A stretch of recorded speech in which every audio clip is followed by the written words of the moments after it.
오늘 우리에게 주시는 말씀입니다. 누가복음 20장 27절에서 40절까지 우리 한 절씩 말씀을 교독하겠습니다.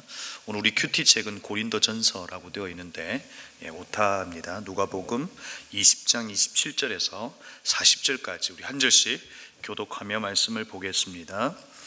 부활이 없다고 주장하는 사두개파 사람 가운데 몇 사람이 다가와서 예수께 물었다. 선생님, 모세가 우리에게서 주기를 어떤 사람의 형이 자식이 없이 아내를 남겨두고 죽으면 그 동생이 그 형수를 맞아들여서 뒤를 이을 아들을 자기 형에게 세워주어야 한다 하였습니다. 그런데 7 형제가 있었습니다. 마지가 아내를 얻어서 살다가 자식이 없이 죽었습니다. 그래서 둘째가 그 여자를 맞아들였고 그 다음에 셋째가 그 여자를 맞아들였습니다. 7 형제가 다 그렇게 하였는데 모두 자식을 남기지 못하고 죽었습니다. 나중에 그 여자도 죽었습니다. 그러니 부활 때에 그 여자는 그들 가운데 누구의 아내가 되겠습니까? 7이 다 그 여자를 아내로 맞아들였으니 말입니다. 예수께서 그들에게 말씀하셨다. 이 세상 사람들은 장가도 가고 시집도 가지만 저 세상과 죽은 사람들 가운데서 살아난 부활에 참여할 자격을 얻은 사람은 장가도 가지 않고 시집도 가지 않는다. 그들은 천사와 같아서 더 이상 죽지 않는다. 그들은 부활의 자녀이므로 하나님의 자녀들이다. 죽은 사람들이 살아난다는 사실은 모세도 가시나무 떨기 이야기가 나오는 대목에서 보여주었는데 거기서 그는 주님을 아브라함의 하나님, 이삭의 하나님, 야곱의 하나님이라고 부르고 있다. 하나님은 죽은 사람들의 하나님이 아니라 살아있는 사람들의 하나님이시다. 모든 사람은 하나님의 관계 속에서 살고 있다. 함께 39절요. 이 말씀을 듣고서 율법학자 가운데 몇 사람이 말하였다. 선생님, 옳은 말씀입니다. 함께 읽겠습니다. 그들은 감히 예수께 더 이상 질문을 하지 못하였다.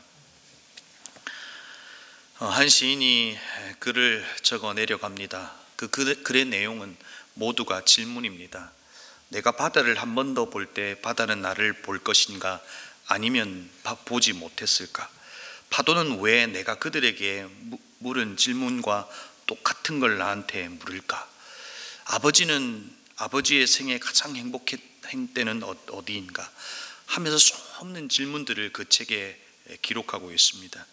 그 책을 기록한 이는 칠레 시인 파울로 네루다라고 하는 이고 질문의 책, 바로 내용의 일부를 여러분에게 읽어드렸습니다. 그리고 그는 글의 말미에 이렇게 말합니다. 짐작하는 것만 산더미 같다. 그토록 열심히 배우건만 우리는 단지 질문하다 사라질 뿐.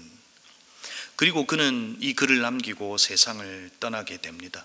오늘 이 시인의 고백처럼 저와 여러분은 어떻습니까? 우리는 수많은 질문 가운데 살아갑니다. 그런데 여러분, 그 수없는 질문의 답을 가지고 우리는 이 세상을 떠납니까? 아니면 질문을 가진 채 이 세상을 떠나게 됩니까? 우리는 질문에 대한 많은 답을 내리지 못하고 살아갑니다. 그런데 여러분, 우리의 인생의 여정 가운데 내린 질문의 답이 있습니다. 죽음의 문제를 어떻게 해결하는가? 우리는 어떻게 구원에 이를 수 있는가? 이것에 대한 우리의 확고한 답은 있습니다. 그것이 무엇입니까? 바로 오직 예수 그리스도입니다.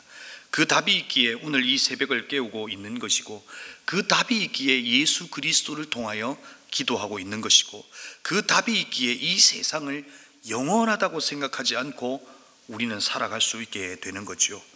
이 질문에 답이 있어 얼마나 다행인지 모릅니다. 그런데 여러분, 오늘 성경을 보니 아직도 답을 내리지 못한 이들이 있습니다. 아니, 답을 부인하고 있는 이들이 오늘 질문합니다. 오늘 본문 20장을 시작하면서 그들이 질문을 던집니다. 당신은 무슨 권한으로 이런 일을 합니까? 누가 이런 권한을 당신에게 주었습니까? 그러니까 20장을 시작하면서도 질문을 시작했고, 오늘 20장의 말미에서도 질문이 있습니다. 오늘도 여전히 그가 질문합니다. 그 질문의 내용이 무엇입니까?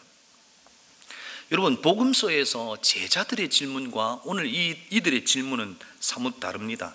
제자는 어떤 질문을 했습니까? 마지막 때의 징조는 무엇입니까? 누가 큰 자입니까? 하나님의 일은 무엇입니까? 그들은 정말 믿음 안에서 궁금했던 것들을 질문한 겁니다. 그러나 오늘의 질문은 질문을 통해서 예수님을 난처하게 만들 의도로 질문하고 있습니다. 오늘 질문하고 있는 이들이 누구입니까? 누가는 그들을 27절에서 이렇게 소개하죠. 부활이 없다고 주장하는 사두개파 사람이라고 소개합니다. 그리고 누가가 이 이야기를 오늘 서두에서 이야기하는 것처럼 바로 사두개인들은 부활을 믿지 않았습니다. 그리고 28절에서 성경을 인용하면서 모세가 우리에게 써주기를 이렇게 기록되어 있습니다. 그들에게 있어서 성경은 오직 모세오경뿐이었습니다. 당시 이들은 유대인의 사법기구인 이 사네드린의 요직을 차지하고 있었습니다. 정치, 종교, 경제에 큰 영향력을 행사했던 지식층들이었고 또 로마의 권력에 붙어 이득을 챙기고 있었던 기득권 세력들이었습니다. 당시 바리새인들은 천사와 영의 존재 그리고 부활까지도 믿었지만 사두개인들은 부활과 영적 존재를 인정하지 않았습니다. 그런 사두개인들이 오늘 부활의 논쟁으로 예수님을 끌어들이고 난처하게 만들 작정으로 질문한 겁니다. 그들의 질문의 내용이 뭡니까? 모세의 율법 아래 수혼제가 있었습니다. 형이 아들 없이 죽으면 동생이 형수와 결혼하는 제도입니다. 여러분, 이 제도는 두 가지 의미가 있습니다. 하나는 대를 이어가야 한다는 의미가 있고 또 하나는 당시 여성으로는 홀로 살 수가 없었습니다. 그러기에 이 제도를 통해서 살게 하신 것입니다. 그러니까 예수님께서 만나셨던 사마리아 여인처럼 말입니다. 율법에 있는 그 제도를 28절에서 설명하고 그리고 29절 이후에서 7 형제의 이야기를 실제 있었던 이야기가 아니라 가정에서 이야기합니다. 이야기를 만들어낸 거죠. 그리고 첫째부터 7째까지 죽었고 자식을 남기지 못했습니다. 그리고 나중에 그 여인도 그 여자도 죽었다는 겁니다. 그래서 나중에 부활하고 나면 그 아내는 누구의 아내가 되느냐 하는 겁니다. 여러분, 듣고 보니 여러분 우리도 궁금합니다. 도대체 그 여자는 누구의 아내가 될까? 여러분, 우리는 부활을 생각하면 우리 스스로에게도 하나님께 던지고 싶은 질문들이 있지 않습니까? 저는 이런 궁금함이 생깁니다. 우리가 나중에 부활하게 되면 도대체 몇 살 때로 돌아갈까? 몇 살 때로 주님을 만날까? 그러지 않습니까? 예전에 우리가 성형했던 건 어떻게 될까? 그런 질문들이 생기게 됩니다. 이들에게도 이런 질문은 있었으나 그들의 의도는 달랐다는 겁니다. 사두개인은 수혼제와 부활의 모순점을 찾고 싶었던 겁니다. 부활하면 혈연 관계가 유지될 수 없기에 이것으로 예수님은 왕도 선지자도 아닌 것을 이야기하고 싶었던 겁니다. 많은 사람들이 예수님을 지지하고 있었던 그 시기, 그들은 바로 이 질문을 통해서 이슈를 만들고 예수님을 그 지금까지 있었던 그 당시의 인기와 지지에서 끌어내리려고 했던 겁니다. 그런데 여러분, 예수님은 어떤 답을 내리실까요? 37절에서 39절에서 예수님께서 답을 내리고 있습니다. 여러분, 성경을 한번 보시면서 예수님이 내리셨던 그 질문의 답이 무엇입니까? 그들은 천사와 같아서 더 이상 죽지 않는다. 그들은 부활의 자녀들이므로 하나님의 자녀들이다. 죽은 사람들이 살아난다는 사실은 모세도 가시떨기 이야기에 나오는 대목에서 보여주었는데 거기서 그는 주님을 아브라함의 하나님, 이삭의 하나님, 야곱의 하나님이라고 부르고 있다. 하나님은 죽은 사람들의 하나님이 아니라 살아있는 사람들의 하나님이시다. 모든 사람은 하나님의 관계 속에 살고 있다. 여러분, 이 말의 의미가 무엇입니까? 예수님은 계약과 혈연 관계가 아니라 하나님의 자녀로서의 관계로 부활 이후의 관계를 정리합니다. 그러니까 우리는 한 형제요 자매라는 것입니다. 아브라함도 야곱도 촌수를 따져가며 그를 할아버지로 부르는 것이 아니라 하나님을 한 분 아버지로 관계하며 그를 한 형제로 부를 수 있다는 겁니다. 아브라함 형제, 야곱의 형제로 부를 수 있는 그 관계라는 겁니다. 그것이 하나님의 관계 안에 오늘 예수 그리스도께서 정리합니다. 그런데 이에 한 율법학자가 예수님의 말씀에 동의하는 것을 볼 수 있습니다. 개역 개정에서는 서기관이라고 표현되어 있습니다. 당시 서기관은 바리새파 안에 대부분 서기관들이 있었기에 부활을 믿는 서기관이 이것을 동의했을 가능성이 높습니다. 오늘 본문은 사두개인이 더 이상 반론을 제기하지 못하고 그냥 본문이 끝이 나버립니다. 그런데 여러분, 더 흥미로운 것은 내일 있습니다. 잠깐 이야기하자면, 오늘 이 사두개인들이 부활의 논쟁을 끌어들였는데 이 성경의 말미에는 사두개인들이 혼나는 것이 아니라 서기관들이 혼이 나는 것을 볼 수 있습니다. 그들은 부활을 알았습니다. 그리고 오늘 동의하는 것을 볼 수 있습니다. 그런데 부활을 알고도 내일을 바라보며 살지 않았다는 겁니다. 현세주의자들이 사두개인이라는 것을 알겠지만 부활을 알고도 사두개인보다도 더 현세주의자로 살아가는 바리새인들을 지적한 겁니다. 이것은 오늘 우리도 돌아보아야 하는 겁니다. 예수의 부활을 믿습니다. 그러나 이 땅이 전부라고 살아가는 우리의 모습 또한 살펴보아야 한다는 겁니다. 그런데 여러분, 오늘 본문을 통해서 알 수 있는 건 뭡니까? 오늘 이 본문을 통해서, 누가를 통해서 이야기해 주는 것이 무엇이냐 하는 것입니다. 여러분, 누가가 이 성경을 써내려가면서 그가 기대했던 것은 무엇일까요? 20장을 시작하면서 권위에 대한 질문으로 시작합니다. 오늘 누가가 이야기하고 싶었던 것은 바로 이 성경의 권위, 그리고 성경의 해석의 권위는 바로 예수님에게 있다는 겁니다. 예수님께서 답이 되신다는 겁니다. 예수님께서 답이시다라고 하는 것을 이야기하고 있는 겁니다. 여러분, 우리의 인생의 수많은 질문의 답이 누구로부터 해결되었습니까? 바로 예수 그리스도 있습니다. 우리도 묻습니다. 여전히 지금도 이 현세를 살아가는 우리에게도 질문이 있습니다. 어디로 가야 합니까? 여러분, 우리의 답이 무엇입니까? 예수님이 가신 길 가면 됩니다. 넓은 길이 아니라 좁은 길 가면 됩니다. 왕관이 아니라 십자가 짊어지면 됩니다. 또 묻습니다. 진리가 사라지고 정의가 사라지고 기준이 사라진 이 시대 속에서 진리가, 정의가, 기준이 뭐냐고 묻습니다. 여러분, 답이 무엇입니까? 예수 그리스도이십니다. 그분의 말씀이 기준이고 그분의 말씀이 정의고 그분의 삶이 진리라고 하는 것을 우리는 믿는 겁니다. 바로 그분이 답입니다. 어떻게 구원받습니까? 예수 그리스도입니다. 우리가 내릴 수 있는 유일한 답입니다. 여러분, 답이신 예수님께서 그 스스로를 무엇이라고 말씀하셨습니까? 내가 길이요 진리요 생명이다 라고 말씀하셨습니다. 오늘도 내일도 우리의 매일의 삶이 예수님이 답이 되어 주실 거라는 겁니다. 사도 바울이 고백합니다. 아무것도 염려하지 말고 모든 일에 기도와 간구로 너희 구할 것을 감사함으로 하나님께 아뢰라.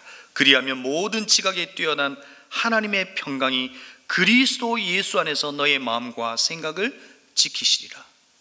바울은 감옥에서 이런 도전을 어떻게 할 수 있었을까요? 자신이 어떻게 될지 알지 못하는 캄캄한 감옥에서 어떻게 이와 같은 도전을 할 수 있었냐 하는 것입니다.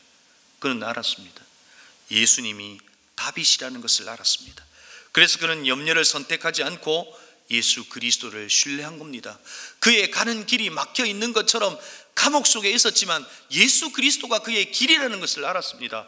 그래서 그는 염려를 선택하지 않고 예수 그리스도를 선택한 겁니다.